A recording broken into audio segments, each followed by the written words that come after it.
Hi guys, അപ്പൊ ഞാൻ ഈ പറയുന്ന കാര്യങ്ങൾ നിങ്ങളുടെ കുട്ടികൾക്ക് എക്സ്പീരിയൻസ് ആയിട്ടുണ്ടോ എന്നുള്ളത് നിങ്ങൾ കമന്റ് ബോക്സിൽ ഷുവർ ആയിട്ട് മെൻഷൻ ചെയ്യണം. എന്താണെന്ന് വെച്ച് കഴിഞ്ഞാൽ നമ്മുടെ ഫാമിലിയിൽ കയറി വരുന്ന നമ്മുടെ friends, relatives and other members ആരെങ്കിലും നമ്മളുടെ കുട്ടികളെ അനാവശ്യമായി ഇറിറ്റേറ്റ് ചെയ്യാറുണ്ടോ? ഫോർ എക്സാമ്പിൾ, അവർ ടി വിയിൽ ഇഷ്ടമുള്ള കാർട്ടൂൺ കണ്ടോണ്ടിരിക്കുന്ന സമയത്ത് പെട്ടെന്ന് പോയി റിമോട്ട് പിടിങ്ങി വാങ്ങി ചാനൽ ചേഞ്ച് ചെയ്യുക. അതേപോലെ തന്നെ അവർ എന്തെങ്കിലും കളിപ്പാട്ടം വെച്ച് കളിച്ചുകൊണ്ടിരിക്കുന്ന സമയത്ത് കളിപ്പാട്ടം തട്ടിപ്പറിച്ച് ഓടുക. അതേപോലെ തന്നെ അവരെ അനാവശ്യ തലയിൽ ചുട്ടുക, അവരുടെ ബോഡി ഷേമിങ് ചെയ്യുക, അവരെ അനാവശ്യ ചീത്ത പറയുക.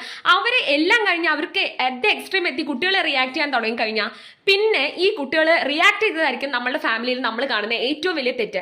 അവർ എത്രത്തോളം ഇറിറ്റേറ്റഡ് ആയിട്ടാണ് ഇങ്ങനെ റിയാക്ട് ചെയ്യേണ്ട അവസ്ഥ വന്നതെന്നുള്ളത് നമ്മൾ ആരും ചിന്തിക്കില്ല. സോ ഇവിടെയാണ് പാരന്റ്സിന്റെ റോൾ ഏറ്റവും കൂടുതൽ ഇമ്പോർട്ടന്റ് ആയിട്ട് കാണുന്നത്.